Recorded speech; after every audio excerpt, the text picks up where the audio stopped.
ইতিহাসে, এটা আমার পর্যবেক্ষণে বলে, পৃথিবীর ইতিহাসে জেন্ডার ইস্যুর মতো ভয়ানক আর বিধ্বংসী কোনো ইস্যু নাই। আপনাকে কেন বললাম? 2 দিন পরে বাবাকে মা বলতে হবে, মাকে বাবা বলতে হবে।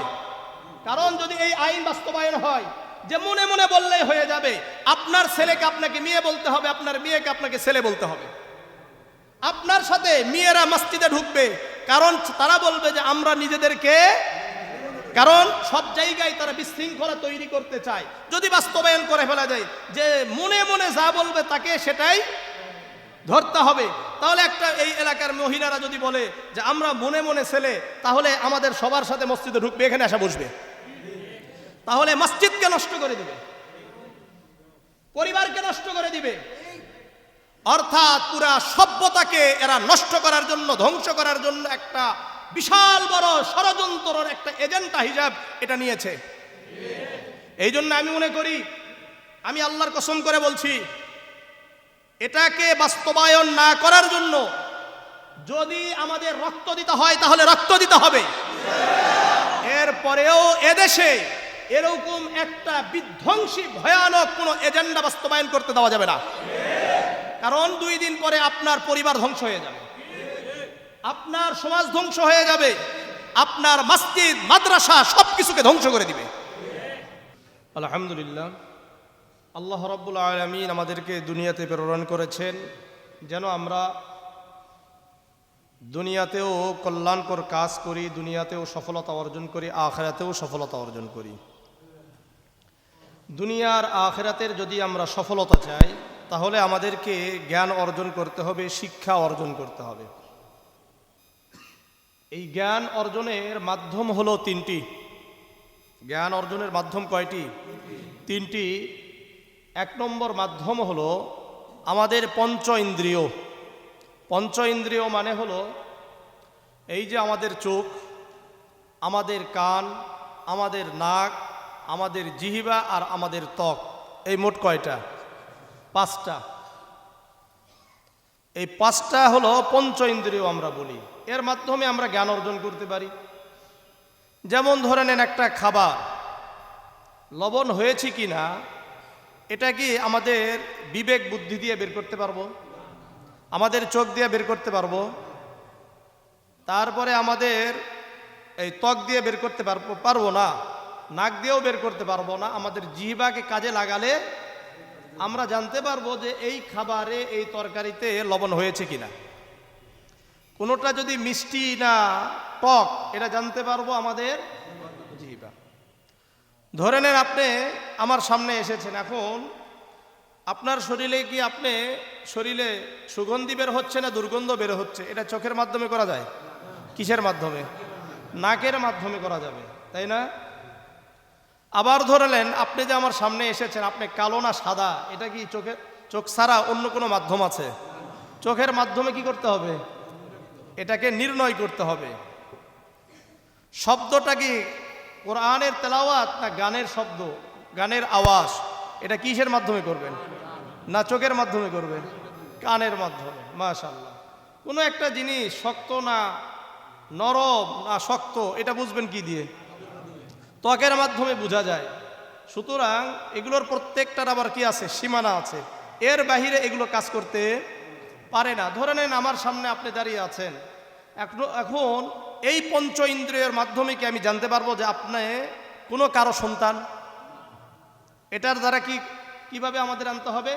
এখন বিবেক বুদ্ধি কাজে লাগাইতে হবে। দ্বিতীয় স্তর হলো বুদ্ধি বিবেক। যেহেতু একটা মানুষ অবশ্যই তার বাবা মা আছে, অবশ্যই কি আছে? তার বাবা মা আছে। এটা কি পঞ্চ ইন্দ্রিয়ের মাধ্যমে হয়েছে? পঞ্চ ইন্দ্রিয়ের মাধ্যমে হয়নি। পঞ্চ ইন্দ্রিয়ের কাজ যেখানে শেষ হয়ে গেল, এখান থেকে কি শুরু হলো? বিবেকের কাজ আমাদের শুরু হয়ে গেল। বিবেকের কাজ যেখানে শেষ, সেখান থেকে তৃতীয় মাধ্যম ওয়াহির কাজ শুরু হয়ে যায়। কিসের কাজ? ওয়াহির কাজ শুরু হইতে হয়। এখন বলি, এই যে পঞ্চ ইন্দ্রিয়, এই পঞ্চ ইন্দ্রিয় ভুল করতে পারে। ধরে নেন আপনার সর্দি হয়েছে, নাকের কাজ কি পূর্ণাঙ্গ হবে? কেন? ভুল হইতে পারে কিনা? বহুদূর আমরা অনেক সময় দেখি যে মেঘ মনে হয়, আকাশ মনে হয় দুনিয়ার সাথে লেগে গেছে। আসলে কি লেগেছে? তাহলে আপনার কি ভুল দেখলো? কি ভুল দেখেছে? হ্যাঁ, এই তো জ্বর আসলে আপনার জিহ্বা কি ঠিক মতো কাজ করে? কাজ করে না কেন? কাজ তো অর্থাৎ করে না, অর্থাৎ এরাও কি আছে? ভুল আছে, এরও একটা সীমাবদ্ধতা আছে, সব সময় কাজ করবে না। এই পঞ্চ ইন্দ্রিয়র কাজ সব সময় করে না, এর মধ্যে ভুল হইতে পারে। ঠিক তেমনি ভাবে আমাদের বিবেক বুদ্ধির বহু কাজ আমাদের বিভিন্ন সময় কি হবে? আপনি ধারণা করেছেন একটা, কিন্তু উল্টে গেছে, হয়তো হয় না। আপনি মনে করলেন যে এই খেলাতে এরা জিতে যাবে, কারণ কিছু বিবেক বুদ্ধি দিয়ে আপনি কি করছেন? ক্যালকুলেশন করে, এই যে বর্তমান একটা কি হচ্ছে, ইলেকশন হচ্ছে, সবার কাছে যাবেন, এক একজন এক একটা রিপোর্ট আপনাকে দিবে, কারো রিপোর্টের সাথে কারো রিপোর্ট মিল নাই। তাহলে কার রিপোর্ট আসলে সত্য? আসলে বিষয়টা হলো এগুলো সব হলো সাধারণ, অর্থাৎ একটা ধারণা, আর কিছু না। এর মধ্যে সবার মধ্যে ভুল হইতে পারে, কিন্তু ওয়াহির যে মাধ্যম, এই মাধ্যমের মধ্যে বিন্দু মাত্র কোনো ভুলের শঙ্কাও নেই, আশঙ্কাও নেই, অবকাশও নেই। এটা আল্লাহ রাব্বুল আলামিন সূরাতুল বাকারার শুরুতেই বলেছেন, যালিকাল কিতাবু লা রাইবা ফীহি হুদাল লিল মুত্তাকিন। এই কিতাব আমি ওয়াহির মাধ্যমে আমার নবীর কাছে প্রেরণ করেছি, সুতরাং এর মধ্যে সন্দেহের কোনো অবকাশ নেই। আজকে দেখবেন বহু সময় বহু কিছু নিয়ে আমাদের আন্দোলন আছে না? কি কারণে? কারণ হলো আমাদের বুদ্ধিকে আমরা ওয়াহির উপরে প্রাধান্য দেওয়ার কারণে প্রতি বছর আমাদের শিক্ষা সিলেবাস নিয়ে একটা গন্ডগোল আছে। এই গল্প সেই গল্প ঢুকাইতে গিয়ে উল্টা পাল্টা গল্প ঢুকিয়ে দেয়, এই কাজ সেই কাজ করতে গিয়ে উল্টা পাল্টা ইসলাম বিরোধী, মানবতা বিরোধী, বহু বিরোধী, ধর্ম বিরোধী বিভিন্ন জিনিস ঢুকানো হয় কিনা? কি কারণে? এটা আমাদের বিবেক বুদ্ধি দিয়ে কাজ করার কারণে।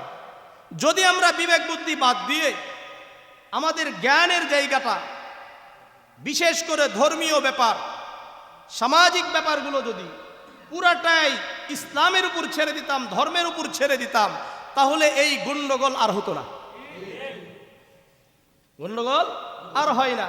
প্রতি বছর দেখেন আমাদের বাংলাদেশে প্রতি বছর শিক্ষা কারিকুলাম নিয়ে, শিক্ষা সিলেবাস নিয়ে, এরপরে বইয়ে লেখালেখি নিয়ে প্রতি বছর তারা লিখবে একটা, এরপরে আমাদের উলামায়ে কেরাম সহ তাওহীদি জনতা যারা কোরআন এবং হাদিসকে চায়, তারা এর বিরুদ্ধে আন্দোলন করে।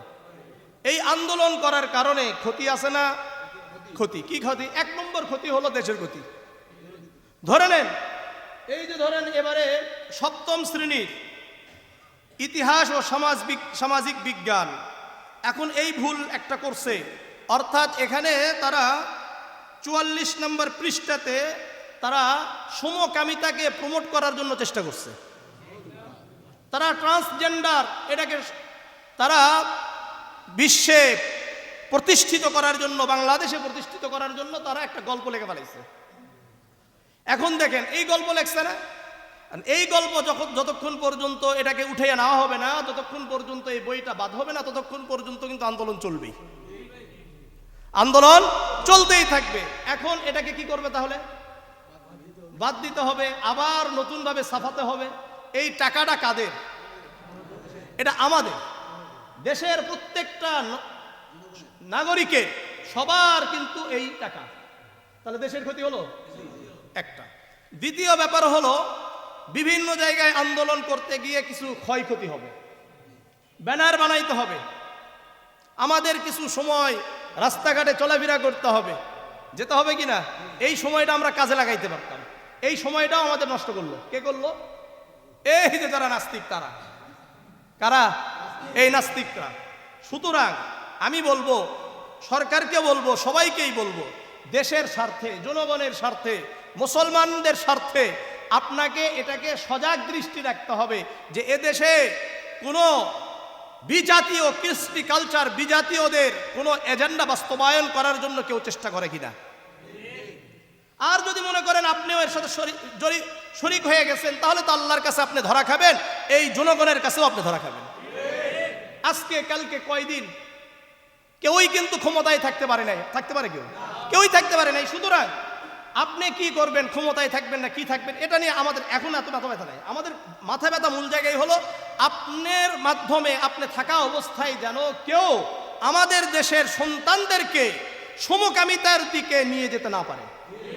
এটা আমাদের মূল কথা বুঝে আসছে। দেখেন এখানে কি লিখছে, এখানে লিঙ্গ বৈচিত্র্য জেন্ডারের ধারণা আলোচনা করতে করতে এক সময় হাসনা বলল, আমার মনে হচ্ছে আমরা যে মানুষের শারীরিক গঠন দেখেই কাউকে ছেলে বা মেয়ে বলছি সেটা হয়তো বা সবার ক্ষেত্রে সত্যি নয়। মামুন বলল, তাই তো, আমরা শরীফার জীবনের গল্প শুনলাম, যিনি দেখতে ছেলেদের মতন কিন্তু মনে মনে তিনি একজন মেয়ে। কি বললাম? দেখতে ছেলে, পুরাটাই ছেলে, কিন্তু মনে মনে কি মেয়ে। এরপরে আসেন, তার কাছে এমন একজনের কথা জানলাম যিনি দেখতে মেয়েদের মতো কিন্তু মনে মনে সে ছেলে। তাহলে এতটুকু, আমি আর পরের দিকে যাচ্ছি না, এতটুকু কথা আপনারা বুঝছেন।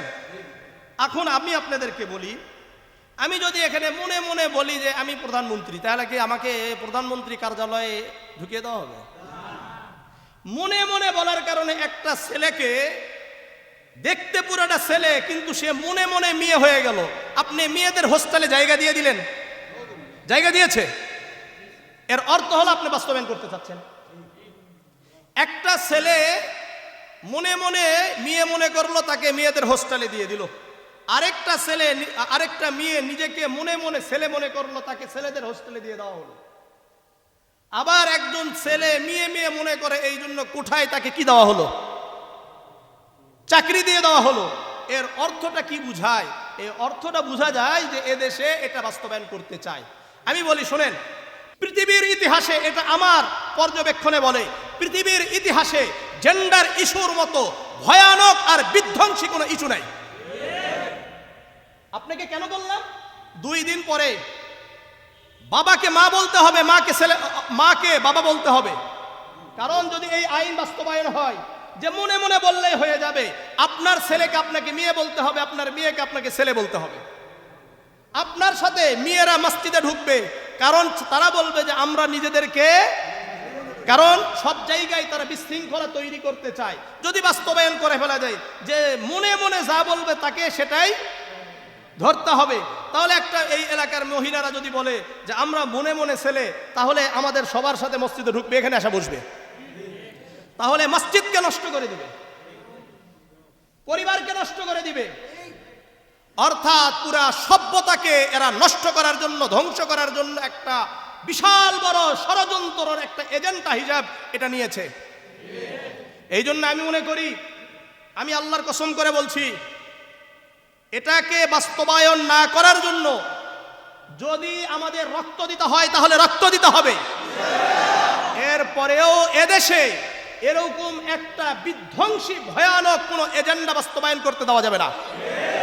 কারণ 2 দিন পরে আপনার পরিবার ধ্বংস হয়ে যাবে, আপনার সমাজ ধ্বংস হয়ে যাবে, আপনার মসজিদ মাদ্রাসা সবকিছুকে ধ্বংস করে দিবে। কথা আমরা বুঝাইতে পারছি? কারণ এটাকে আপনি ভালো করে বুঝেন, কিন্তু আপনি আপনার স্ত্রীকে, আপনার স্ত্রী যদি বলে যে না আমি আমাকে নিজেকে ছেলে মনে হচ্ছে, তাহলে কি হবে? আপনাকে কি করতে হবে এখান থেকে? তারপরে ধরে নেন, আপনাকে আমি কেন বললাম সমকামিতা? একটা ছেলে যদি নিজেকে মনে মনে মেয়ে মনে করে, তাহলে এর বিয়ে হবে কার সাথে? আরেকটা ছেলের সাথে হবে। ঠিক আছে? একটা ছেলে মনে মনে নিজেকে মেয়ে মনে করলো, তাহলে তার বিয়ে হবে কার সাথে? মেয়ের সাথে, যদি এটাকে বাস্তবায়ন করে। এবং তারা বাস্তবায়নের জন্য এই যে জিনিসটা মনে মনে করে, এটা যারা করবে তাদেরকে কি করতে হবে? স্বীকৃতি দিতে হবে, এর জন্য আন্দোলন করছে। কোথায় আছেন? এই জন্য মাননীয় প্রধানমন্ত্রীর কাছে করজোড়ে অনুরোধ করব, এমন কোন যেন এজেন্ডা কেউ বাস্তবায়ন না করতে পারে। আল্লাহ রাব্বুল আলামিন আমাদের মাননীয় প্রধানমন্ত্রীকে সহিহ বুঝ দান করে, তাকে এই সমস্ত এজেন্ডা বাস্তবায়ন করা থেকে বিরত নিজেও থাকাকে আল্লাহ তাআলা তৌফিক দান করে, তাকে তৌফিক দান করেন। আর যারা এরকম ষড়যন্ত্র করছে তাদেরকে প্রতিহত করার তৌফিক দান করেন। এদেশে সর্বদা সবাই, এই নাস্তিকেরা চায় এদেশে অশান্তি তৈরি করতে। এই জন্য সবাই সজাগ থাকবেন, সবাই সচেতন থাকবেন। কোনোভাবেই এটাকে বাস্তবায়ন করতে দেওয়া যাবে না। আল্লাহ রাব্বুল আলামিন বুঝার তৌফিক দান করেন। কি দরকার? কি দরকার? ওয়াহির জ্ঞান দরকার। যদি ওয়াহির জ্ঞান হয় থাকে, এরপরে আর কোনো সমস্যা নাই। দেখেন এরা কত সমস্যা করে। ইসলাম ওই নৈতিক শিক্ষা থ্রি ক্লাসে। আরে ভাই, ইসলাম এবং নৈতিক শিক্ষা একটা তো এখানে বিশাল বড় একটা ষড়যন্ত্র আছে। ইসলামের সাথে নৈতিক শিক্ষাকে শব্দকে নৈতিক এই শব্দটাকে লাগানো হয়েছে। ইসলাম মানেই তো নৈতিকতা। ইসলামের সাথে নৈতিকতা শব্দকে লাগিয়ে আপনি এটা বুঝাইতে চেয়েছেন যে ইসলামের মধ্যে নৈতিকতা নাই। আমরা কি কথা বুঝেন? আসেন, এরপরে শেষ মলাটে গিয়ে তারা দুর্গা মূর্তির ছবি দিয়ে দিল। এটা কি? আপনি কি বলেন এগুলো? এটা কি ভুলে হয়? আপনাদের এত সহজ মনে হয় এটা ভুলে হয়? কারা করছে? কেন এগুলো হচ্ছে? আল্লাহ তাআলা আমাদেরকে হেফাজত করেন। এই জন্য সজাগ দৃষ্টি রাখবেন, সচেতন থাকবেন। শেষ একটা অবস্থান চলছে, এই জন্য আল্লাহ তাআলা এই জন্য ওয়াহির জ্ঞান, নিজে ওয়াহির জ্ঞান অর্জন করেন, সন্তানদেরকে ওয়াহির জ্ঞান অর্জন করার জন্য উদ্বুদ্ধ করেন। না হলে 2 দিন পরে দেখবেন আপনার সন্তান একদিন বলতেছে, আপনার ছেলে বলতেছে আমাকে নিজে তো মেয়ে মনে হচ্ছে, আর মেয়ে বলবে যে বাবা আমাকে তো ছেলে মনে হচ্ছে। তখন আপনি কোন দিকে পালাইবেন এটারই কি পাবেন না। এবং তাদের টার্গেট ইয়ং জেনারেশন। তারা স্পষ্ট করে বলেছে, তাদের স্পষ্ট কথা যে আমরা এটা বয়স্কদেরকে নিয়ে, আগের মানুষদেরকে নিয়ে চিন্তা করছি না, ইয়ং জেনারেশনদেরকে নিয়ে চিন্তা করছি। কি বুঝলেন? তাহলে আমাদেরকেও কি করতে হবে? সতর্ক থাকতে হবে, সচেতনতা অবলম্বন করতে হবে। এভাবে সন্তানদেরকে যদি ওয়াহির জ্ঞান দিতে পারেন, প্রত্যেক সন্তানকে কোরআনের শিক্ষা দিতে পারেন, ইনশাআল্লাহ তাদের এই ষড়যন্ত্র এই বাংলাদেশে বাস্তবায়িত হবে না। এই জন্য ওয়াহির জ্ঞান দরকার।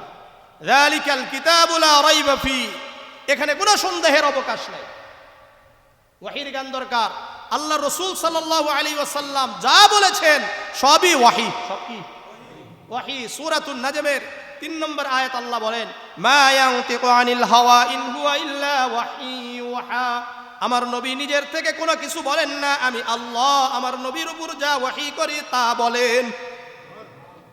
তাহলে আল্লাহর রাসূল সাল্লাল্লাহু আলাইহি সাল্লাম যা বলেছেন সব কিছু কার পক্ষ থেকে?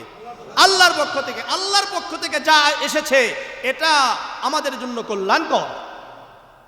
কারণ আমাদের সৃষ্টিকর্তাকে, আমাদের মালিককে, আমাদের রবকে, আসমান এবং জমিনের রব আল্লাহ, যেই রব আমাদেরকে সৃষ্টি করলেন, ওই আল্লাহর বিধানের মধ্যে কোনো সন্দেহ আছে? কোনো সন্দেহ নেই। এই জন্য রাসূল করিম সাল্লাল্লাহু আলাইহি ওয়াসাল্লামকে আল্লাহ রাব্বুল আলামিন কোরআনের কিছু আয়াত অবতীর্ণ করেছেন। সূরা নিসার 170 নম্বর আয়াত আল্লাহ বলেন, ইয়া আইয়ুহান নাস ক্বাদ জাআকুমুর রাসূল বিল হাক্কি মির রাব্বিকুম ফাআমিনু খায়রাল লাকুম, হে লোক সকল, ক্বাদ জাআকুমুর রাসূল, তোমাদের রাসূল, ক্বাদ জাআকুমুর রাসূল, তোমাদের কাছে রাসূল এসেছে, বিল হাক্কি, সত্য নিয়ে, কোরআন নিয়ে, সুন্নাহ নিয়ে। ক্বাদ জাআকুমুর রাসূল বিল হাক্কি মির রাব্বিকুম ফাআমিনু খায়রাল লাকুম, তোমাদের কাছে রাসূল এসেছে তোমাদের রবের পক্ষ থেকে হক নিয়ে, সত্য নিয়ে। ক্বাদ জাআকুমুর রাসূল বিল হাক্কি মির রাব্বিকুম ফাআমিনু খায়রাল লাকুম, তোমরা ঈমান আনো কোরআনের উপর, আল্লাহর রাসূলের পুরা জীবনের উপরে। খায়রাল লাকুম, এটাই তোমাদের জন্য কল্যাণকর হবে।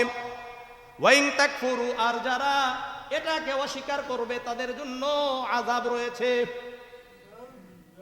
এই জন্য আল্লাহর পক্ষ থেকে যা এসেছে এগুলো আমাদেরকে গ্রহণে কোনো অপবাদ না দিতে পারে। এটা আপনাদেরকে আমরা বলছি। ইন্না আওহাইনা ইলাইকা কামা আওহাইনা ইলা নূহিন ওয়ান নাবিয়িনা মিন বাদি, ইন্না আওহাইনা ইলাইকা, আমি আল্লাহ আপনার উপর ওহী অবতীর্ণ করেছি, যেমন নূহ আলাইহিস সালাতু ওয়াস সালামের উপর ওহী অবতীর্ণ করেছিলাম, ইব্রাহিম ওয়া ইসমাঈল ওয়া ইসহাক ওয়া ইয়াকুব ওয়াল আসবাত, আমি যেমন ইব্রাহিম, ইসমাঈল, ইসহাক এবং তাদের বংশধর যত নবী রাসূল এসেছেন তাদের উপর ওহী অবতীর্ণ করেছিলাম। তাহলে ওয়াহির জ্ঞান অর্জন করতে হবে। ওয়াহি ছাড়া আমাদের সামনের কোনো পথ আর নাই। সামনের কোনো পথ আর নাই। আমি বলি শুনেন, এই যে ইংরেজি যেগুলো পড়ানো হয়, এখানে নবীদের ঘটনা লেখলে সমস্যা আছে? ইংরেজি শিখতে পারবেন না? সাহাবাদের জীবনী লেখলে কি আপনি ইংরেজি শিখতে পারবেন না? তাই এখানে বানানো গল্প আনার কি দরকার? আপনি আমাকে বলেন, সমাজ বিজ্ঞান আপনি বুঝাইতে চান, সমাজ বিজ্ঞানে সাহাবাদের জীবনীগুলো নিয়ে আসলে এই আমরা সমাজ বুঝবো না? এর জন্য বানানো গল্প কি দরকার? ইতিহাস, ইসলামের ইতিহাসে কত সুন্দর সুন্দর ইতিহাস এবং দেশীয় ইতিহাস পড়াইলে কি আমরা বুঝবো না? তাহলে এগুলো কেন? আপনি বিভিন্ন হৈমন্তী, উমুক মন্ত্রী, তুমুক মন্ত্রীর ঘটনাগুলো যে আপনি সাহিত্যের মধ্যে নিয়ে আসেন, এই ঘটনা না নিয়ে এসে রসুলের জীবনী, সাহাবাদের জীবনী, তাবিঈনদের জীবনী, নবীদের জীবনী আনলে কি আমরা সাহিত্য শিখতে পারবো না? তাহলে এগুলো বাদ দিয়ে আপনি কি শিখাচ্ছেন? খালি ভুল ভুল আর ভুল আর ইসলাম বিরোধী কাজ কেন? এই যে মূল কারণ হলো অশান্তি তৈরি করা। এই জন্য বলবো যে অশান্তি থেকে যদি আমরা শান্তি পেতে চাই, তাহলে আমাদের সব জায়গায় আল্লাহর রসুলের দেওয়া জ্ঞান আমাদেরকে অর্জন করতে হবে। বুঝা আসছে? এই ওয়াহির জ্ঞান সম্পর্কে আমি আপনাদের কাছে আজকের মূলত বিষয় ওয়াহি সম্পর্কে কিছু আলোচনা করা আমার মূল উদ্দেশ্য। ওয়াহি রসুল করিম সাল্লাল্লাহু আলাইহি ওয়াসাল্লাম সহ অন্য নবীদের উপরে 7 ভাবে এসেছে। কয়ভাবে? 7 ভাবে এসেছে। কয়ভাবে আসছে? 7 ভাবে আসছে। রসুল করিম সাল্লাল্লাহু আলাইহি ওয়াসাল্লামের উপরে এই যে কোরআন আসছে, এই কোরআনটা কিভাবে আসছে? প্রথমে নুজ্জিলাল কুরআন মিনাল্লাহি তাআলা ইলাল লাওহিল মাহফুজ। 1 নম্বর কথা হলো আল্লাহ তাআলার পক্ষ থেকে লাওহি মাহফুজে প্রথম আসছে। ثم نزل من اللوح المحفوظ الى السماء الدنيا في عز بيت العزه। এরপরে ফি লাইলাতিন মুবারাকা, একটি পবিত্র রাতে লাওহে মাহফুজ থেকে প্রথম আসমানের বাইতুল ইজ্জাতে আসছে। বাইতুল ইজ্জা কি? বাইতুল ইজ্জা হলো আমাদের কাবা শরীফের, কাবার একেবারে সোজাসুজি প্রথম আসমানে একটা ঘর আছে, এই ঘরের নাম হলো বাইতুল ইজ্জাত। ওটা আবার বাইতুল মামুরের সোজাসুজি। বাইতুল মামুর হলো সপ্তম আসমানে, প্রথম আসমান। এরপরে ফি ইন্না আনজালনাহু ফি লাইলাতুল কদর, ইন্না আনজালনাহু ফি লাইলাতিন মুবারাকা। লাইলাতুল কদরের রাত্রিতে লাওহে মাহফুজ থেকে প্রথম আসমানে আসছে। সুম্মা নুজ্জিলাল কুরআন মিন বাইতিল ইজ্জা ইলা কলবি মুহাম্মাদিন সাল্লাল্লাহু আলাইহি ওয়াসাল্লাম বি 23 সানাতান মুনাজ্জাবান নাজমান। এরপরে আল্লাহর রাসূল সাল্লাল্লাহু আলাইহি ওয়াসাল্লামের উপর 23 বছরে প্রয়োজন অনুযায়ী অল্প অল্প করে রাসূল করিম সাল্লাল্লাহু আলাইহি ওয়াসাল্লামের উপর অবতীর্ণ হয়েছে। মনে থাকবে বিষয়টা। এইটা কিতাব, এই যে কোরআন অবতীর্ণ হলো, এই যে ওয়াহি অবতীর্ণ হলো, এই ওয়াহি হলো 2 প্রকার। কয় প্রকার? 2 প্রকার। ওয়াহিয়া মাতলু, ওয়াহিয়া গায়রা মাতলু। ওয়াহিয়া মাতলু মানে হলো কোরআন, ওয়াহিয়া গায়রা মাতলু হলো রাসূলুল্লাহর হাদিস সুন্নাহ। মাতলু মানে হলো যা তেলাওয়াত করা হয় নামাজে, যা তেলাওয়াত করা হয়, আর গায়রা মাতলু যা তেলাওয়াত করা হয় না। কিন্তু দুটাই কি? ওয়াহি। কারণ ওই যে সূরাতুন নাজমের মধ্যে বলেছেন, মা ইয়ানতিকু আনিল হাওয়া ইন হুয়া ইল্লা ওয়াহি ইউহা। আমার নবী নিজের থেকে কোনো কিছুই বলেন না, বরং আমি আল্লাহ আমার নবীর উপর যা অবতীর্ণ করি তাই বলেন। বুঝা আসছে? এই জন্য ওয়াহি কয় প্রকার হয়েছে? 2 প্রকার হয়েছে। ওয়াহিয়া মাতলু, ওয়াহিয়া গায়রা মাতলু। ওয়াহি রাসূল করিম সাল্লাল্লাহু আলাইহি ওয়াসাল্লামের উপরে সহ সকল নবীদের উপর মিলে কয়ভাবে? 7 ভাবে এসেছে। 1 নম্বর, আল্লাহ রাব্বুল আলামিনের সাথে সরাসরি কথা রাসূল করিম সাল্লাল্লাহু আলাইহি ওয়াসাল্লামের হয়েছে। সরাসরি কথা, তাকলিমুল্লাহ মুবাশারাতান মিন ওয়ারাই হিজাব ইয়াকযাতান। সরাসরি এবং জাগ্রত অবস্থায়। কি অবস্থায়? জাগ্রত অবস্থায় কথা হয়েছে। যেমন ওয়াকাল্লামাল্লাহু মূসা তাকলিমা, যেমন মূসা আলাইহিস সালাতু ওয়াস সালাম আল্লাহর সাথে সরাসরি কথা বলেছেন, ঠিক তেমনি ভাবে আল্লাহ রাসূল সাল্লাল্লাহু আলাইহি ওয়াসাল্লাম ফি লাইলাতিল ইসরা, ইসরার রাত্রিতে, মেরাজের রাত্রিতে রাসূল করিম সাল্লাল্লাহু আলাইহি সাল্লাম আল্লাহর সাথে সরাসরি কথা বলেছেন জাগ্রত অবস্থায়। কি অবস্থায়? এই জাগ্রত অবস্থায়। এখানে আবার পরবর্তীতে বলছি, রাসূল করিম সাল্লাল্লাহু আলাইহি সাল্লাম এই জাগ্রত অবস্থায় বলেছেন আল্লাহ রাসূল সাল্লাল্লাহু আলাইহি সাল্লাম আল্লাহকে দেখেছেন না দেখেন নাই এ বিষয়ে মতনৈক্য আছে, কিন্তু হাদিস দুটোই পাওয়া যায়। সাহাবাদের মাঝে মতনৈক্য ছিল, এটা মতনৈক্য থাকলে কোনো সমস্যা নাই, কারণ এটা আমাদের ফরজ বিষয় না। কি না? ফরজ বিষয় না, এটা সাহাবাদের মধ্যেই ছিল।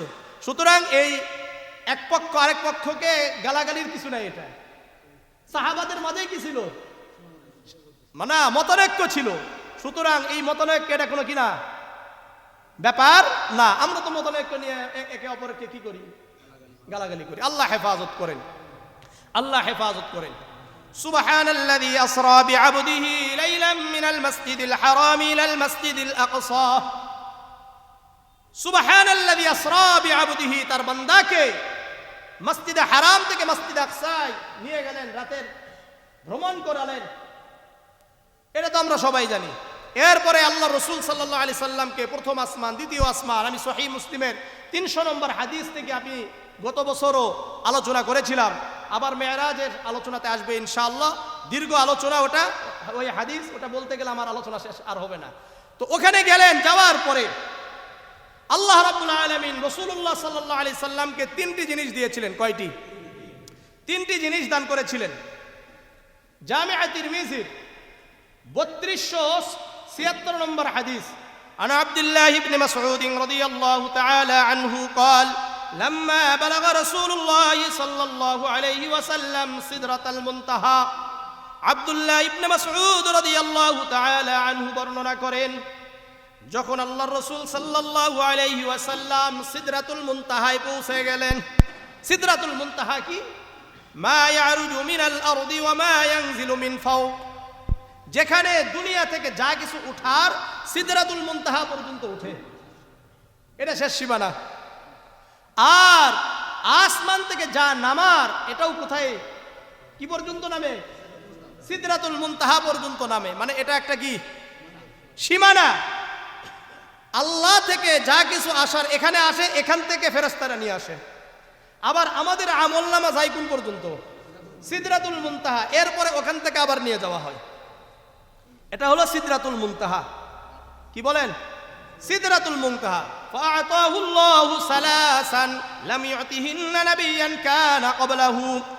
আল্লাহর রাসূল সাল্লাল্লাহু আলাইহি ওয়াসাল্লাম সম্পর্কে আব্দুল্লাহ ইবনে মাসউদ রাদিয়াল্লাহু তাআলা আনহু বলেন, আল্লাহ রাব্বুল আলামিন ওই রাত্রিতে আল্লাহর রাসূলকে 3টি জিনিস দান করেছেন, যা তার পূর্বে কোনো নবীদেরকে দান করেন নাই। 1 নম্বর ফরিজাত আলাইহিস সালাত, তার উপর নামাজকে ফরজ করেছেন। কি করছেন? নামাজকে ফরজ করেছেন, 1 নম্বর। 2 নম্বর উতিয়া খাওয়াতিমা সূরাতিল বাকারা। 2 নম্বর হলো সূরা বাকারার শেষ 2 আয়াত রাসূল করিম সাল্লাল্লাহু আলাইহি ওয়াসাল্লামকে দান করেছেন। সূরা বাকারার শেষ 2 আয়াত, আমানার রাসূলু বিমা উনজিলা ইলাইহি মির রাব্বিহি ওয়াল মুমিনুন। এই যে আয়াত, এটা পড়বেন ফি লাইলাতিন কাফাতাহু। যে ব্যক্তি এই সূরা বাকারার শেষ 2 আয়াত পড়বে, তার জন্য ওই রাত্রিতে এই 2 আয়াতই যথেষ্ট। 3 নম্বর ওয়াগফির লি উম্মাতিহিল মুকহিমাত মা লাম ইশরিকু বিল্লাহি শাইআন। আর এটাও দান করেছেন যে আপনার উম্মত যত বড়ই গুনাহ করুক না কেন, সে যদি তওবা করে আমি আল্লাহ ক্ষমা করে দিব, যতক্ষণ পর্যন্ত না আপনার উম্মত আল্লাহর সাথে শরীক করে।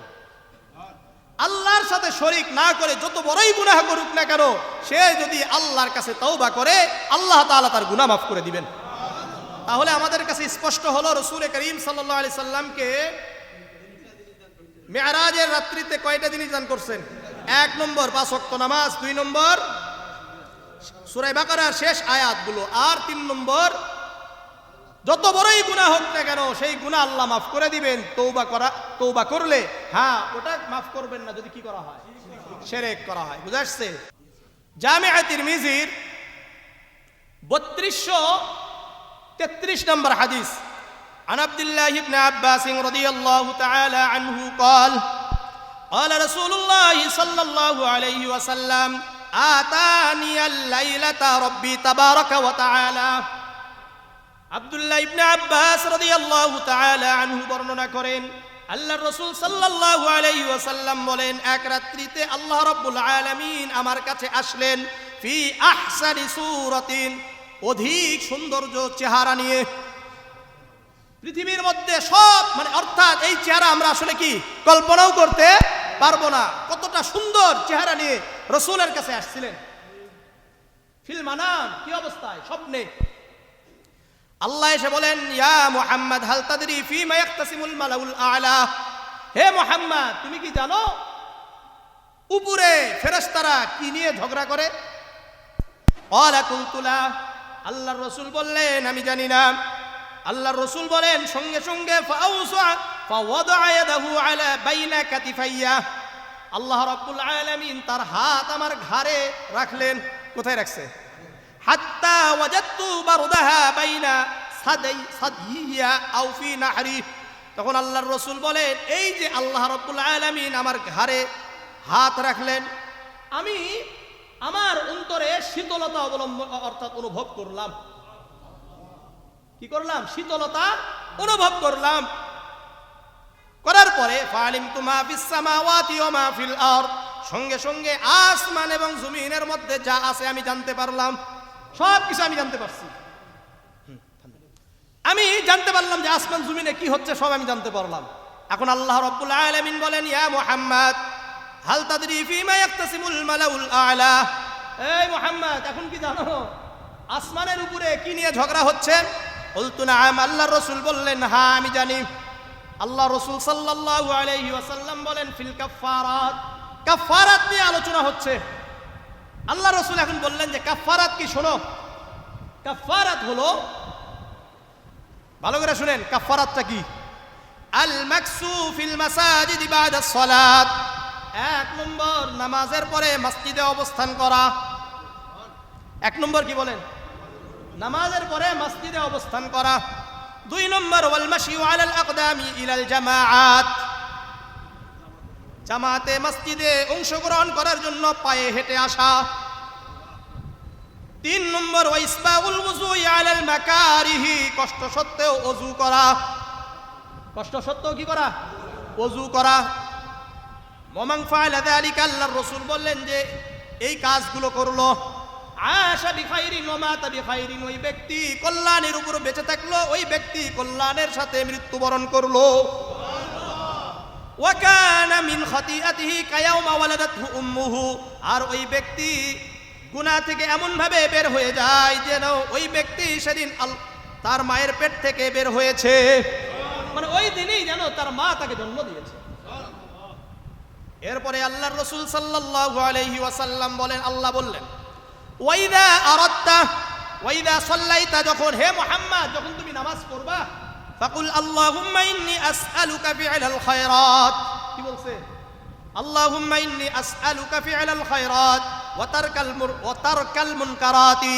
ওয়া হুব্বাল মাসাকিন কি দোয়া শিক্ষা দিলেন যখন নামাজ শেষ তখন বলো আল্লাহুম্মা ইন্নী আসআলুকা খায়রাল ফি'লাল খায়রাত বলেন আল্লাহুম্মা ইন্নী আসআলুকা ফি'লাল খায়রাত ওয়া তারকাল মুনকারাত ওয়া হুব্বাল মাসাকিন বুঝাচ্ছে এই দোয়া করছেন হে আল্লাহ আল্লাহ তাআলা শিক্ষা দিচ্ছেন আমাদের রাসূলকে আপনি বলেন আল্লাহুম্মা ইন্নী আসআলুকা আমি আপনার কাছে চাই ফি'লাল খায়রাত কল্যাণকর কাজ ওয়া তারকাল মুনকারাত এবং নিষিদ্ধ কাজ ত্যাগ করার জন্য আমি আপনার কাছে তৌফিক চাই ও হুব্বাল মাসাকিন আর দরিদ্রদের ভালোবাসা চাই কাদের ভালোবাসা দরিদ্রদের ভালোবাসা চাই ওয়াইদা আরাদতা বিইবাদিকা ফিতনাতান ফাকবিজনি ইলাইকা গায়রা মাফতুন আর যখন আপনি আপনার বান্দাদেরকে ফিতনায় লিপ্ত করতে চান তখন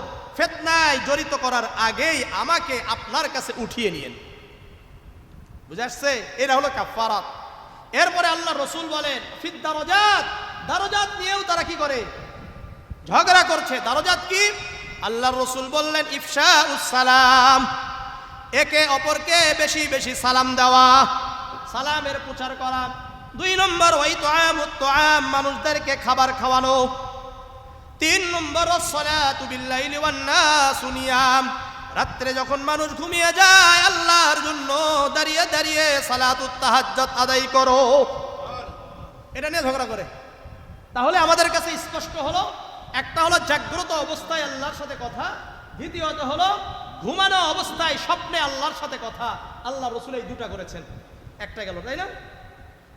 তাহলে আমরা এখানে কিন্তু পেয়ে গেলাম 1 নম্বর কি বলেন, জাগ্রত অবস্থায় কথা বলা, দ্বিতীয়ত ঘুমানো অবস্থায় কথা বলা, তৃতীয় নাম্বার আল ইলহাম, ইলহাম হওয়া।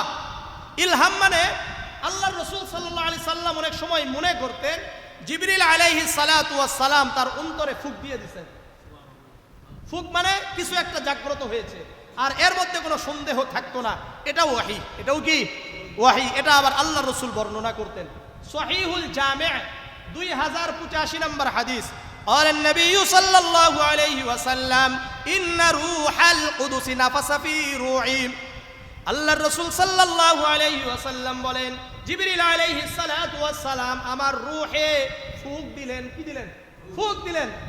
ইন্নাহু, ফুঁক দিলেন কি, লান তামুতা নাফসুন হাত্তা তাস্তাকমিলা রিজকুহা, কোন ব্যক্তি, কোন প্রাণ ওই সময় পর্যন্ত মৃত্যুবরণ করবে না যতক্ষণ পর্যন্ত তার রিজিক পরিপূর্ণ হবে না। আমার আপনার রিজিক যতদিন পর্যন্ত আছে ততদিন পর্যন্ত আমরা কেউ মৃত্যুবরণ করব না। রিজিক শেষ, মৃত্যুবরণ করতে হবে। ফাত্তাকুল্লাহ, সুতরাং তোমরা আল্লাহকে ভয় করো। ওয়াজমিলু ফিত তলাবি, এবং তোমরা রিজিক অনুসন্ধানে ভালো পথ, হালাল পথ অবলম্বন করো। ভালো পথ অবলম্বন করো, হালাল পথ অবলম্বন করো, কারণ আল্লাহ তাআলা তোমার যেটা রিজিক আছে এটা আল্লাহ দিবেন। ওয়ালা ইয়াহমিলান্নাকুম ইস্তিবতাউর রিজকি আলা আন তাতলুবুহু বিমা'সিয়াতিল্লাহ। আল্লাহর রাসূল সাল্লাল্লাহু আলাইহি ওয়াসাল্লামের এই অন্তরে রূহে জিবরিল আলাইহিস সালাতু ওয়াস সালাম ফুঁক দিয়ে বললেন, শোনেন, আপনি বলেন যেন যখন দেখা যায় রিজিক আসতে কি হচ্ছে, বিলম্ব হচ্ছে, তো আপনার উম্মত যেন, আপনারা যেন আল্লাহ তাআলার নাফরমানি, অবাধ্যতার কোনো পথ অবলম্বন করে তারা যেন রিজিক তালাশ না করে, রিজিক তালাশ না করে, ভোট বিক্রি করার জন্য টাকা না নেয়। বুঝেছেন? এটা কি হালাল না হারাম? আপনারা আমি কি মনে করেন এটা? শুনেন, যারা যারা ভোটের জন্য টাকা নিয়েছেন এটা হারাম কাজ করছেন, সুতরাং এটা আবার দিয়ে দিন। বুঝে আসছে? আপনার কাছে যাদেরকে যোগ্য মনে হবে, দেশ জাতি ইসলামের জন্য পক্ষের মনে হবে, তাদেরকে ভোট দিবেন। টাকা নিয়ে যারা দিবেন এটা আপনার জন্য হারাম হবে, আপনার সন্তানদের জন্য হারাম হবে, সবার জন্য হারাম হবে। হারাম কাজ করেন না, নিজেও হারাম থেকে বাঁচেন, সন্তানদেরকে হারাম থেকে বাঁচান। আল্লাহ তাআলা বুঝার তৌফিক দান করেন, আল্লাহ বুঝার তৌফিক দান করেন, আল্লাহ বুঝার তৌফিক দান করেন। ঠিক আছে? যারা যোগ্য আপনার কাছে মনে হচ্ছে, ইস্তেখারা করেন, পারলে আল্লাহর কাছে চান, বুঝান, স্বপ্নে দেখে দেন, আল্লাহকে বলেন, নাহলে কিন্তু ধরা যাবেন। কারণ এটা কিন্তু একদিন দুই দিনের ব্যাপার নয়। আল্লাহ বুঝার তৌফিক দান করেন, আল্লাহ বুঝার তৌফিক দান করেন। যার দ্বারা দেশ কল্যাণ, দেশের কল্যাণ হবে, জাতির কল্যাণ হবে, এলাকার কল্যাণ হবে, ইসলামের কল্যাণ হবে, সর্বাগ্রে ইসলামকে রাখবেন। ইসলামের কল্যাণ যাদের মাধ্যমে, তাদেরকে কি করবেন? সমর্থন করবেন। আল্লাহ বুঝার তৌফিক দান করেন, আল্লাহ বুঝার তৌফিক দান করেন। তো যাই হোক, এই যে আল্লাহ রাসূল বলছেন, এই শোনো, রিজিক আসতে যদি বিলম্ব হয় তাহলে আল্লাহ তাআলার অবাধ্যতার কোনো পথ তোমরা অবলম্বন করবে না। বুঝে আসছে? এরপরে রাসূল করিম সাল্লাল্লাহু আলাইহি ওয়াসাল্লাম বলেন, ফা ইন্নামা ইনদাল্লাহি লা ইউনালু ইল্লা বিতাআতিহি। এই ভালো করে জেনে রাখো, আল্লাহর কাছ থেকে তোমরা যদি কিছু পেতে চাও তাহলে আল্লাহ তাআলার আনুগত্য স্বীকার করতেই হবে। তাহলে এই হাদিস থেকে আমাদের কাছে কি স্পষ্ট হয়েছে? 3 নম্বর কথা হলো ইলহাম হওয়া, মানে অন্তরে কোনো কিছু জাগ্রত হওয়া, মনে হবে যে জিবরিল আলাইহিস সালাতু ওয়াস সালাম আমাকে কোনো কিছু একটা বলেছেন, মনে থাকবে। 4 নম্বর, সত্য স্বপ্নের মাধ্যমে জিবরিল আলাইহিস সালাতু ওয়াস সালামের সাথে কথা, নবী অর্থাৎ ফেরেশতাদের সাথে কথোপকথন অথবা সেইভাবে কি হওয়া, অবতীর্ণ হওয়া। সহিহ বুখারীর 3 নম্বর হাদিস, عن عائشة رضي الله تعالى عنها أنها قالت أول ما بدأ به رسول الله صلى الله عليه وسلم من الوحي الرؤيا الصالحة في النوم فكان لا يرى رؤيا إلا جاءت مثل فلك الصبح। আয়েশা রাদিয়াল্লাহু তাআলা আনহা বলেন, আল্লাহর রাসূল সাল্লাল্লাহু আলাইহি ওয়াসাল্লাম প্রাথমিক যুগে যা স্বপ্ন দেখতেন সকালে তা হুবাহু প্রকাশিত হয়ে যেত। স্বপ্নে যা দেখতেন এটাই কি সকালে প্রকাশিত হয়ে যেত, এর ব্যতিক্রম কিছু হইতো না, সত্য স্বপ্ন হইতো। তো এটা একটা ওয়াহী। এর জন্য আমি আপনাদেরকে আরেকটা হাদিস, সহিহ বুখারীর 138 নম্বর হাদিসের লাস্টে ওয়াকালা উবাইদ ইবনে উমাইর বলেন, ইন্না রুয়াল আম্বিয়া ওয়াহিয়ুন, আম্বিয়া আলাইহিস সালাতু ওয়াস সালামের স্বপ্ন হলো ওয়াহী। উনি দলিল হিসাবে ইব্রাহিম আলাইহিস সালাতু ওয়াস সালামের ঘটনাকে উল্লেখ করেছেন। সুম্মা ক্বারা ইন্নী আরা ফিল মানামি আন্নী আযবাহুকা ফানজুর মাযা তারা। ইসমাঈল আলাইহিস সালাতু ওয়াস সালাম কি ইব্রাহিম আলাইহিস সালাতু ওয়াস সালাম কি বলেছিলেন? হে বৎস, আমি তো স্বপ্নে দেখেছি আমি তোমাকে জবাহ করছি। তাহলে এটা কি স্বপ্নে দেখছেন না? তাহলে নবীদের স্বপ্নটা কি ওয়াহী। আপনাদেরকে একটা ঘটনা শুনাইছিলাম, সূরা ফালাক আর সূরা নাস। সূরা ফালাক আর সূরা নাসটা অবতীর্ণ হয়েছে কিসে? স্বপ্নে না? সহিহ বুখারীর 6391 নম্বর হাদিস, আন আয়েশা রাদিয়াল্লাহু তাআলা আনহা আন্না রাসূলুল্লাহ সাল্লাল্লাহু আলাইহি ওয়াসাল্লাম তুব্বা, আল্লাহর রাসূলকে একবার জাদু করা হলো। হাত্তা ইন্নাহু লা ইখায়্যালু ইলাইহি ক্বাদ সানাআ শাইআ ওয়া মা সানাআহু, আল্লাহর রাসূল একটা জিনিস করেন নাই কিন্তু মনে করতেন করেছি।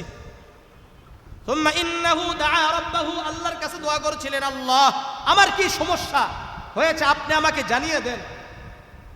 এরপরে কিছুদিন পরে রাসূল করিম সাল্লাল্লাহু আলাইহি সাল্লাম আয়েশা রাদিয়াল্লাহু তাআলা আনহাকে বললেন, শাহরতি তুমি কি জানো আন্নাল্লাহ ক্বাদ আফতানি ফিমা ইস্তাফতাইতুহু, আমি আল্লাহর কাছে যেটা জানতে চেয়েছিলাম যে আমার কি সমস্যা, আজকে রাতে আল্লাহ রাব্বুল আলামিন আমাকে তা জানিয়ে দিয়েছেন। ফাকালাত আয়েশা ফামা যাকা ইয়া রাসূলুল্লাহ, এখন আয়েশা রাদিয়াল্লাহু তাআলা আনহা বলছেন, আল্লাহ রাসূল আল্লাহ তাআলা কি জানিয়ে দিলেন, কি মানে বিষয়টা কি? তখন আল্লাহর রাসূল বললেন, শোনো, ফাজাআনি রাজুলান, দুই ব্যক্তি আসলেন, ফাজালাসা আহাদুহুমা ইনদা রাসি ওয়াল আখিরু ইনদা রিজলাইয়া, এক ব্যক্তি এসে আমার মাথার কাছে বসলো, আরেক ব্যক্তি এসে আমার পায়ের কাছে বসছে। ফাকালা আহাদুহুমা লিসাহিবিহি, একজন আরেকজনকে বললেন, মা ওয়াজউর রাজুলি, এই ব্যক্তির কি হয়েছে? ক্বালা মাতবুব, আরেক ব্যক্তি বললেন, এই ব্যক্তিকে জাদু করা হয়েছে। কি করা হয়েছে? জাদু করা হয়েছে। আল্লাহ রাসূল সাল্লাল্লাহু আলাইহি সাল্লাম এখন ওই একজন ব্যক্তি আরেকজন ব্যক্তিকে বলছে, মান তাব্বাহু, কে জাদু করছে? আরেকজন বলে লাবিদ ইবনুল আসাম, লাবিদ ইবনে আসাম কি করছে? জাদু করছে।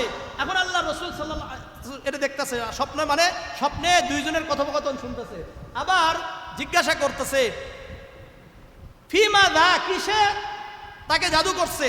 তো আরেকজন বলতেছে ফি মুশতিন ওয়া মুশাতাতিন ওয়া জুফি তলআতিন, তার চুলে, তার চিরুনিতে, আর খেজুর গাছের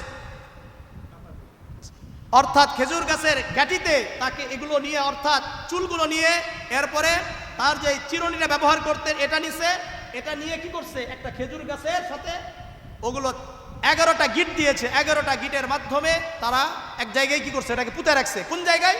আবার জিজ্ঞাসা করছে আইনা হুয়া, সেটা কোন জায়গায় আছে? বলছে জারওয়ান, জারওয়ান বিরুন ফি জুরাইক, জুরাইক গোত্রে একটা কূপ আছে, এই কূপে কি করছে, জারওয়ান নামক একটা কূপ আছে, এই কূপের নিচতলাতে একেবারে নিচে এটাকে কি করে আসছে, তারা জাদু করছে। তো আল্লাহ রাসূল সাল্লাল্লাহু আলাইহি সাল্লাম এই স্বপ্নটা দেখার পরে সব কিছু দেখছে। আল্লাহ রাসূল সাল্লাল্লাহু আলাইহি সাল্লাম পরের দিন সকালে উঠেই আলী ইবনে আবি তালেব, জুবায়ের এবং আম্মার ইবনে ইয়াসার সহ একদল সাহাবাদেরকে নিয়ে ওই জুরাইক গোত্রে গেছে, গিয়ে এই কূপের পানিগুলো ছেচন করে এরপরে ওখানে উঠাই নিয়ে আসছে। উঠিয়ে নিয়ে আসার পরে আল্লাহ রাসূল সাল্লাল্লাহু আলাইহি সাল্লামের উপর সূরা ফালাক, সূরা নাস, সূরা ফালাকের 5টি আয়াত, সূরা নাসের 6টি আয়াত অবতীর্ণ হয়েছে। আল্লাহ রাসূল সাল্লাল্লাহু আলাইহি সাল্লাম একটি করে আয়াত তেলাওয়াত করেছেন, একটি করে গিট খুলছেন, একটি করে আয়াত তেলাওয়াত করেছেন, একটি করে গিট খোলার পরে আল্লাহ রাব্বুল আলামিন রাসূলুল্লাহকে সুস্থতা দান করবেন। সুবহানাল্লাহ। এখন একটা কথা এখানে দেখেন, তো আয়েশা রাদিয়াল্লাহু তাআলা আনহাকে যখন এই কথাটা বললেন, আয়েশা রাদিয়াল্লাহু তাআলা আনহা বললেন, ফাআল্লাহ আখরাজতাহু, ইয়া রাসূলুল্লাহ, যেই ব্যক্তি লাবিদ ইবনুল আসাম আপনাকে জাদু করলো, এত বড় একটা খারাপ কাজ করলো আপনার বিরুদ্ধে, আপনি কি এই বিষয়টা প্রকাশ করে দিবেন না? আল্লাহ রাসূল বললেন, আম্মা মা কদ আনা কদ শাফানিল্লাহ, আল্লাহ তাআলা যে আমাকে সুস্থ করে দিয়েছে এটাই আলহামদুলিল্লাহ। ফাকারিহতু আন উসিরা আলান নাসি শাররান, আমি মানুষের মাঝে বিশৃঙ্খলা তৈরি করতে পছন্দ করি না। এই জন্য খুব সাবধানতা অবলম্বন করবেন। সাধারণ থেকে সাধারণ জিনিসগুলো নিয়ে আমি কি করি, মানুষের মাঝে বিভ্রান্ত সৃষ্টি করে দিই। আল্লাহ তাআলা আমাদেরকে হেফাজত করেন। তাহলে এই হাদিস থেকে কি বুঝলাম? ওয়াহি স্বপ্নের মাধ্যমে হয়। কয় নম্বর গেল? 4। 5 নম্বর, জিবরিল আলাইহিস সালাতু ওয়াস সালামকে তার অর্থাৎ আল্লাহ তাআলা জিবরিল আলাইহিস সালাতু ওয়াস সালামকে যেই আকৃতিতে সৃষ্টি করেছেন ওই আকৃতিতে দেখা। সহিহ বুখারী 4 নম্বর হাদিস, আন জাবির ইবনে আব্দুল্লাহ রাদিয়াল্লাহু তাআলা আনহু قال قال رسول الله صلى الله عليه وسلم بين امشي, আল্লাহর রাসূল বললেন একদিন আমি জিয়াদ নামক জায়গায় হাঁটছিলাম। কোথায়? জিয়াদ নামক, মানে মক্কায় একটা জায়গার নাম হলো জিয়াদ, এখানে হাঁটছিলাম। ইদ সামি'তু সাওতাম মিনাস সামাই, আমি হঠাৎ আসমান থেকে একটা আওয়াজ শুনতে পাইলাম। ফারাফাতু বসরি, আমি আমার চোখ উঠাইলাম, দৃষ্টি উঠালাম। ফাইদাল মালাকুল্লাযী জাআনি বিহিরাইন, আমি ওই ফেরেশতাকে দেখতে পাইলাম যেই ফেরেশতা আমার কাছে গারে হিরাতে এসেছিলেন। কোথায়? গারে হিরাতে। জালিসুন আলা কুরসিয়িন বাইনাস সামাই ওয়াল আরদ, বাইনাস সামাই ওয়াল আরদ। আল্লাহর রাসূল বলেন ওই ফেরেশতা তার কুরসিতে, তার চেহারে বসেছিলেন আসমান এবং জমিনের মাঝখানে। আসমান আর জমিনের মাঝখানে বসে দেখলাম। ফারুইবতু মিনহু, এটা দেখে আমার ভিতরে ভীত সন্ত্রস্ত হয়ে পড়লাম, আমি কাঁপতে কাঁপতে। ফারাজাতু, আমি ফিরে আসলাম। ফাকুলতু, আর বলতে লাগলাম জাম্মিলুনি জাম্মিলুনি, আমাকে চাদর দিয়ে আবৃত করো, চাদর দিয়ে আবৃত করো। আল্লাহ রাব্বুল আলামিন সঙ্গে সঙ্গে আয়াত অবতীর্ণ করলেন, ইয়া আইয়ুহাল মুদ্দাসসির, হে বস্ত্রবৃত, হে বস্ত্র দ্বারা আচ্ছাদিত, ফাআনজির, উঠো, ফাআনজির, আপনি মানুষদেরকে সতর্ক করেন। ওয়া রাব্বাকা ফাকাব্বির, আপনি তাকবীর বলেন, আল্লাহু আকবার। ওয়া রাব্বাকা ফাকাব্বির, আল্লাহু আকবার, আপনি তাকবীর বলেন, আল্লাহু আকবার। ওয়া সিয়াবাকা ফাতাহির, আপনি আপনার কাপড়কে পবিত্র রাখুন। ওয়ার রুজুজা ফাহাজুর, আপনি অপবিত্রতা থেকে দূরে থাকুন। এই যে অবস্থা, এটা দেখছেন কি ডাইরেক্ট কিভাবে সরাসরি ওনার চেহারা যেই আকৃতিতে সৃষ্টি করা হয়েছে ওই আকৃতিতে। এই একবার, আরেকটা হলো সিদরাতুল মুনতাহা, ওয়ালাকাদ রাআহু নাসলাতান উখরা ইনদা সিদরাতিল মুনতাহা। আরেকবার কোন জায়গায় দেখছে? সিদরাতুল মুনতাহার ওই জায়গায়। এটা আবার জামিআ তিরমিজির 3278 নম্বর হাদিস। এই হাদিসের মধ্যেই আল্লাহ তাআলাকে দেখা আর না দেখা নিয়ে কি আছে, একটু কথা আছে। সেটা কি দেখেন, আনিস শাআবী রাদিয়াল্লাহু রাহিমাহুল্লাহ, উনি বলেন লাকিয়া ইবনু আব্বাস কাবান ফি আরাফাতা, ইবনে আব্বাস রাদিয়াল্লাহু তাআলা আনহু কাব রাদিয়াল্লাহু তাআলা আনহুর সাথে আরাফার ময়দানে দেখা করলেন, সাক্ষাৎ হলো। ফাসাআলাহু বিশাইইন, একটা জিনিস, অর্থাৎ আল্লাহ তাআলাকে রাসূল সচক্ষে দেখেছেন এ ব্যাপারে জিজ্ঞাসা করলেন। কি করছেন? সচক্ষে দেখেছেন, জিজ্ঞাসা করছেন। কা ফাকাব্বার, উনি তাকবীর বলেছেন, আল্লাহু আকবার। হাত্তা জাওয়াতহুল জিবাল, এই যে তাকবীর এত জোরে বলেছেন যে আশেপাশে যে পাহাড়গুলো ছিল এখান থেকে অর্থাৎ কি হলো, আওয়াজটা প্রতিধ্বনিত হলো।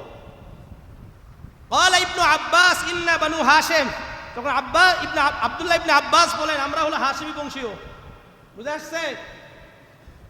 এই কথা বলার পরে কাব রাদিয়াল্লাহু তাআলা আনহু বললেন, ইন্নাল্লাহা কাসসামা রুয়াতাহু ওয়া কালামাহু বাইনা মুহাম্মাদিন ওয়া মূসা, আল্লাহ রাব্বুল আলামিন মুহাম্মদ সাল্লাল্লাহু আলাইহি সাল্লাম আর মূসা আলাইহিস সালাতু ওয়াস সালামের মাঝে দেখা আর কথাকে ভাগ করে দিয়েছেন। সেটা কি? কাল্লামাল্লাহু মূসা মাররাতাইন, মূসা আলাইহিস সালাতু ওয়াস সালাম আল্লাহর সাথে কথা বলেছেন 2 বার। ওয়া রাআহু মুহাম্মাদুন সাল্লাল্লাহু আলাইহি সাল্লাম মাররাতাইন, আর আল্লাহ রাসূল সাল্লাল্লাহু আলাইহি সাল্লাম আল্লাহ তাআলাকে দেখেছেন কয়বার? 2 বার। এই কথা এনাদের মাঝে হইছে। মাসরুক রাহিমাহুল্লাহ এই কথাগুলো শুনছেন। শোনার পরে উনি বলেন, ফাদাখালতু আলা আয়েশা, আমি আয়েশা রাদিয়াল্লাহু তাআলা আনহার কাছে গেলাম, গিয়ে বললাম, হাল রাআ মুহাম্মাদুন রাব্বাহু, মুহাম্মদ সাল্লাল্লাহু আলাইহি সাল্লাম কি তার রবকে দেখেছেন স্বচক্ষে? তখন আয়েশা রাদিয়াল্লাহু তাআলা আনহা বলেন, লাকাদ তাকাল্লামতা মিন বিশাইইন, তুমি এমন একটা কথা বলেছো, কফলাহু শারি, আমার লোমগুলো খাড়া হয়ে গেছে। কি হয়ে গেছে? লোমগুলো খাড়া হয়ে গেছে। এরপরে মাসরুক রাহিমাহুল্লাহ বলেন, রাই থামেন, ওয়ালাকাদ রাআ মিন আয়াতি রাব্বিহিল কুবরা, তাহলে এই যে আয়াত যে মুহাম্মদ সাল্লাল্লাহু আলাইহি সাল্লাম তার রবের সবচেয়ে বড় নিদর্শন দেখেছেন, এই আয়াতে তো বোঝা যায় যে উনি আল্লাহকে দেখেছেন। তখন আয়েশা রাদিয়াল্লাহু তাআলা আনহা বলেন, আইনা ইউযহাবু বিকা, তোমার ব্রেন কি গেছে? ইন্নামা হুয়া জিবরিল, ওটা তো জিবরিল আলাইহিস সালাতু ওয়াস সালাম ছিলেন। এটা হলো আয়েশা রাদিয়াল্লাহু তাআলা আনহার মত। আয়েশা রাদিয়াল্লাহু তাআলা আনহার মত হলো আল্লাহ তাআলাকে রাসূলুল্লাহ স্বচক্ষে দেখেন নাই। ইবনে আব্দুল্লাহ ইবনে আব্বাস সহ অন্যদের মত কি দেখেছেন, তাদেরও দলিল আছে। আবার কি আয়েশা রাদিয়াল্লাহু তাআলা আনহারও দলিল আছে। আবার আয়েশা রাদিয়াল্লাহু তাআলা আনহা তখন বলছেন, শোনো, যে ব্যক্তি তিনটা কথা বলবে সে ব্যক্তি বড় ফিতনা তৈরি করলো, অথবা উনি বলছেন বড় সাংঘাতিক একটা কথা বললো। মান আখবারাকা, কোন ব্যক্তি যদি তোমাকে বলে রাআ মুহাম্মাদুন রাব্বাহু, ইন্না মুহাম্মাদান রাব্বাহু, মুহাম্মদ সাল্লাল্লাহু আলাইহি ওয়াসাল্লাম তার রবকে স্বচক্ষে দেখেছে, এক নম্বর। দ্বিতীয় নাম্বার হলো ওয়াকাতামা শাইআম মিম্মা উমিরা বিহি, মুহাম্মদ সাল্লাল্লাহু আলাইহি সাল্লামকে যা আদেশ করা হয়েছে এর মধ্য থেকে কিছু লুকিয়েছে, এই কথাও যদি কেউ বলে, অনেকে বলে না যে অবতীর্ণ হয়েছে হলো কত 120, এর মধ্যে 30 পারা হলো কি শরীয়ত, আর 90 পারা কি। আল্লাহ হেফাজত করেন, আল্লাহ হেফাজত করেন, আল্লাহ হেফাজত করেন। আপনি যদি এই কথা বলেন তাহলে রাসূলুল্লাহ সাল্লাল্লাহু আলাইহি সাল্লামের উপর অপবাদ দিলেন। আল্লাহ হেফাজত করেন, এই কথাই বলছেন। কাতাবা শাইআম মিম্মা উমিরা বিহি, কোন ব্যক্তি যদি এটা বলে যে কোন কিছু মুহাম্মদ সাল্লাল্লাহু আলাইহি সাল্লাম লুকিয়ে রাখছে, দ্বিতীয় নাম্বার। আর তৃতীয় নাম্বার যদি বলে ইয়ালামুল খামসাল্লাতি ক্বালা আল্লাহু আযজা ওয়া জাল্লা, যে রাসূল মুহাম্মদ সাল্লাল্লাহু আলাইহি সাল্লাম 5টি বিষয় জানে, যেই 5টি বিষয় আল্লাহ ছাড়া আর কেউ জানে না। ওই 5টি বিষয় কি? আল্লাহ বলেন ইন্নাল্লাহা ইনদাহু ইলমুস সাআহ, কিয়ামত কবে হবে এটা জানেন কে? 1 নম্বর। 2 নম্বর ওয়াইনাজিলুল গায়সা, কোথায় কতটুকু বৃষ্টি হবে এটা জানেন কে? আল্লাহ। ওয়ায়ালামু মা ফিল আরহাম, মায়ের পেটে মায়ের জরায়ুতে কি আছে এটা জানেন কে? আল্লাহ। বীর্যতে কি হচ্ছে, কি হবে, ছেলে হবে না মেয়ে হবে এটা জানেন কে? আল্লাহ। এটা যেদিন বীর্যটা একত্রিত হয়েছে সেই দিনের কথা। আপনি পরে আলট্রাসোনোগ্রাফি করে এটা দেখবেন সেটা দেখবেন, এটা তো হবে না। ওয়ায়ালামু মাযা তাকসিবু গাদা, আর আগামীকাল কি উপার্জন করবেন এটা জানেন কে? আল্লাহ। ওমা তাদরি নাফসুম বিআইয়ি আরদিন তামুত, আপনি কোথায় মৃত্যুবরণ করবেন এটা জানেন কে? আল্লাহ। এই 5টি বিষয় রাসূল জানতেন না। এই রাসূল কি জানতেন নাকি? এই 5টি বিষয় জানতেন না। এই হাদিস থেকে বোঝা যায় যে উনি কেউ বলেন কি স্বচক্ষে দেখেছেন, কেউ বলে স্বচক্ষে দেখেন না। তখনই আয়েশা রাদিয়াল্লাহু তাআলা আনহা বলেন, শুনেন, লাম ইয়ারাহু মুহাম্মদ, জিবরিল লাম ইয়ারাহু ফি সূরাতিহি ইল্লা মাররাতাইন, জিবরিল আলাইহিস সালাতু ওয়াস সালামকে রাসূলুল্লাহ সাল্লাল্লাহু আলাইহি সাল্লাম জীবনে কয়বার দেখেছেন? মূল সূরাতে আকৃতিতে 2 বার দেখেছেন। 1 নম্বর ইনদা সিদরাতিল মুনতাহা, সিদরাতুল মুনতাহার ওই জায়গায় দেখেছেন। দ্বিতীয় নাম্বার ওফি জিয়াদিন লাহু 600 জানাহিন, যখন ওই জিয়াদ নামক জায়গায় দেখলেন তখন জিবরিল আলাইহিস সালাতু ওয়াস সালাম 600 পাখা নিয়েছিলেন। কত? সাদ্দাল উফুক, দিগন্ত একবারে ছেয়ে নিয়েছিল। এই কত নম্বর গেল? 5 না 6? হ্যাঁ 5। 6 নম্বর, ঘন্টার ধ্বনি বাজে এরকম আসতো। সহিহ বুখারীর 2 নম্বর হাদিস, আনিল হারিস ইবনে হিশাম রাদিয়াল্লাহু তাআলা আন সাআলা রাসূলুল্লাহ সাল্লাল্লাহু আলাইহি ওয়াসাল্লাম ফাকালা ইয়া রাসূলুল্লাহ কাইফা ইয়াতিকাল ওয়াহয়ু, ইয়া রাসূলুল্লাহ ইয়া হাবিবাল্লাহ, আপনার কাছে ওয়াহী কিভাবে আসতো? আল্লাহর রাসূল বলেন আহইয়ানান ইয়াতিনি মিসলা সলসলাতিল জারসি, আমার কাছে কখনো কখনো ঘন্টার ধ্বনি যে বাজে এমন অবস্থায় আমার কাছে ওয়াহী আসতো। ও আসাদুহু আলাইয়া, আল্লাহর রাসূল বলেন এটা আমার কাছে সবচাইতে বেশি কঠিন ছিল। ফাইফসাবু আন্নী ক্বাদ ওয়াইতু মা ক্বালা, যখন এই ঘন্টার ধ্বনি বাজতো, যা বলতো এটা যখন শেষ হতো, যা বলতো আমি মুখস্থ করে নিতাম। আল্লাহ রাসূল জিবরিল, এখন আয়েশা রাদিয়াল্লাহু তাআলা আনহা বলেন ওয়াকাদ রাআইতুহু ইয়ানসিলু আলাইহিল ওয়াহয়ু ফিল ইয়াউমিশ শাদীদিল বারদি, আমি রাসূলকে দেখেছি একেবারে তীব্র শীতে, কনকনে শীতে রাসূলের উপর যখন ওয়াহী অবতীর্ণ হতো, বুঝেন ভালো, ফায়াফসিবু আনহু, যখন অবতীর্ণ হওয়া শেষ হতো, ওয়া ইন্না জাবিনাহু লা ইয়াতাফাসসাদু আরাকান, আল্লাহ রাসূলের ললাটে থেকে কপাল থেকে ঘাম ঝরতো। কয় নম্বর গেল? 6। আর 7 নম্বর হলো ওয়াহিয়ানান ইয়াতামাসসালু লিল মালাকু রাজুলান, এটাও সহিহ বুখারীর 2 নম্বর হাদিস, ওই আয়েশা রাদিয়াল্লাহু তাআলা আনহা থেকে, হারিস ইবনে হিশাম থেকে বর্ণিত। এটা আল্লাহর রাসূল বলেন আবার কখনো কখনো আমার কাছে ফেরেশতা মানুষের সুরতে আসতো। কিসের সুরতে? মানুষের সূরতে, বিশেষ করে দাহিয়াতুল কালবি রাদিয়াল্লাহু তাআলা আনহুর সূরতে আসতেন। এটা আমরা হাদিসে জিবরিল থেকে পাই। কোথায় থেকে? হাদিসে জিবরিল থেকে পাই। এই হাদিসটা বলতে হবে, নাহলে তো আমার আলোচনার এটা শেষ প্রান্তে হবে না। সুনানে নাসাইর 4695 নম্বর হাদিস এটা। عن عمر بن الخطاب رضي الله تعالى عنه قال بينما نحن عند رسول الله صلى الله عليه وسلم আমরা উমর ইবনে খাত্তাব বলেন আমরা আল্লাহর রাসূলের কাছে বসা ছিলাম। ইসতালা আলাইনা রাজুলুন শাদীদু বায়াদিস সিয়াব ওয়া শাদীদু সাওয়াদিশ শারি, একজন ব্যক্তি আসলেন আগন্তুক। এই ব্যক্তির পরনে ছিল সাদা ধবধবে কাপড় আর কালো কুচকুচে চুল। লা ইয়ারা আলাইহি আতরুস সাফরি ওয়া লা ইয়ারিফুহু মিন্না আহাদুন, তার চেহারায় তার শরীরে কোনো সফরের কোনো চিহ্ন ছিল না, আবার আমরাও তাকে কেউ চিনতাম না। যদি আশেপাশের হয়তো চিনতাম, আর যদি সফর করে আসে তাহলে তার চেহারায় অথবা কাপড়ের চিহ্ন বাকি থাকবে, তাই না? আসছেন ফাসনাদা ফাজালাসা আলাই, বসলেন, বসার পরে ফাসনাদা রুকবাতাইহি ইলা রুকবাতাইহি, তার হাঁটুকে আল্লাহর রাসূলের হাঁটুর সাথে লাগিয়ে দিলেন। ওয়াযা কাফাইহি আলা ফাখিজাইহি, তার হাতগুলো তার রানের উপর রাখলেন। এরপরে বললেন ইয়া মুহাম্মদ আখবিরনি আনিল ইসলাম, হে মুহাম্মদ আপনি ইসলাম সম্পর্কে বলেন। আল্লাহর রাসূল বললেন আল ইসলাম আন তাশহাদা আল্লা ইলাহা ইল্লাল্লাহ ওয়া আন্না মুহাম্মাদার রাসূলুল্লাহ, আপনি সাক্ষ্য দেন আল্লাহ ছাড়া কোনো ইলাহ নাই, মুহাম্মদ সাল্লাল্লাহু আলাইহি ওয়াসাল্লাম আল্লাহর রাসূল। 2 নম্বর তুকিমাস সালাত, নামাজ কায়েম করা। 3 নম্বর তুতিয়াজ যাকাত, যাকাত আদায় করা। 4 নম্বর তাসুম রমাজান, রমাজানের রোজা রাখা। 5 নম্বর তাহুজ্জাল বাইতাইন ইসতাতা'তা ইলাইহি সাবিলা, সামর্থ্য থাকলে হজ করা। আলা সাদাকতা, এখন যিনি প্রশ্ন করলেন উনি বললেন যে আপনি সত্য বলছেন। ফাআজিবনা ইয়াসআলুহু ওয়া ইউসাদ্দিকুহু, আমরা এখন চিন্তা করলাম যে ব্যক্তি প্রশ্ন করে এই ব্যক্তি আবার সত্যায়িত করলো, আশ্চর্যান্বিত হয়ে গেলাম। ক্বালা আখবিরনি আনিল ঈমান, আবার ওই ব্যক্তি বললেন ঈমান সম্পর্কে একটু বলেন। ক্বালা আন তু'মিনা বিল্লাহি ওয়া মালাইকাতিহি ওয়া কুতুবিহি ওয়া রাসূলিহি ওয়াল ইয়াউমিল আখির ওয়া তু'মিনা বিল কদরি খাইরিহি ওয়া শাররিহি।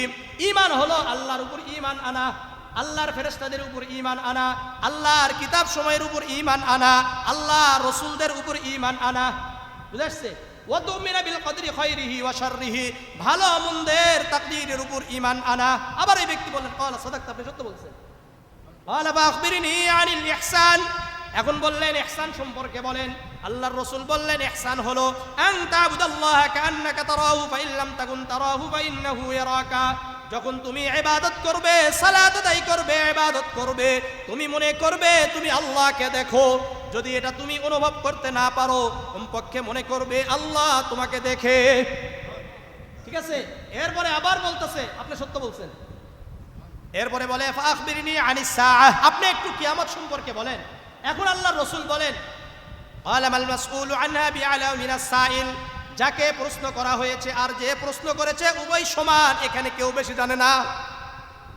মানে যাকে প্রশ্ন করা হয়েছে এই ব্যক্তিও যতটুকু জানে, যে প্রশ্ন করে এতটুকুই জানে।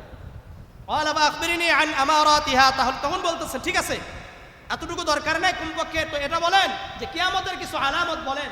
তখন উনি বলছেন আন তালিদাল আমাতু রাব্বাতাহা, শোনো 1 নম্বর আলামত, মা তার মুনিবকে জন্ম দিবে, মা তার মুনিবকে জন্ম দিবে। এর কথা হলো অর্থাৎ তার মা দাসী থাকবে, এই দাসীর সাথে তার বাবা সহবাস করবে, সন্তান হবে, পরবর্তীতে বাবা মারা গেলে সে কি হবে? তার মায়ের মালিক হয়ে যাবে। 1 নম্বর। 2 নম্বর আরেকটা ব্যাখ্যা হলো প্রত্যেক সন্তানের অবস্থাটা এমন হয়ে যাবে, অধিকাংশ সন্তানদের অবস্থা হয়ে যাবে দাসীর মতো মায়ের সাথে আচরণ করবে। 2 নম্বর আনতারাল হুফাতাল উরাতাল আলাতা রিআ আশ-শা'i ইয়াতাওয়ালুনা ফিল বুনিয়ান, তুমি দেখবে কিছু মানুষ এমন যে চাষাবাদ করে খেত, পায়ে জুতা ছিল না, কিছুদিন পর হঠাৎ কলা গাছ হয়ে গেছে, আঙ্গুল ফুলে কলা গাছ হয়ে গেছে, হওয়ার পরে বড় বড় বিল্ডিং তৈরি করে একে অপরের সাথে কি করে গর্ব করে। বর্তমান এটা অবস্থা আছে, আল্লাহ বুঝার তৌফিক দান করেন। এরপরে ফুম্মান তালাক, এই কথা বলার পরে চলে গেলেন ফালাবিস্তু, উমর ইবনে খাত্তাব বললেন যে আমি কিছুক্ষণ অবস্থান করলাম। তখন আল্লাহর রাসূল বলেন ইয়া উমর আতাদরি মিনাস সাইল, এই ওমর তুমি কি জানো এই যে প্রশ্নকারী কে ছিলেন? তখন উমর ইবনে খাত্তাব বললেন আল্লাহু ওয়া রাসূলুহু আ'লাম, আল্লাহ এবং তার রাসূলই ভালো জানেন। তখন রাসূলুল্লাহ বললেন ফা ইন্নাহু জিবরিল আতাকুম ইউআল্লিমুকুম দীনাকুম রাওয়াহুম দীনাকুম, শোনো উনি হলো জিবরিল আলাইহিস সালাতু ওয়াস সালাম, উনি তোমাদের কাছে এসেছিলেন তোমাদেরকে দ্বীন ইসলাম শিক্ষা দেওয়ার জন্য।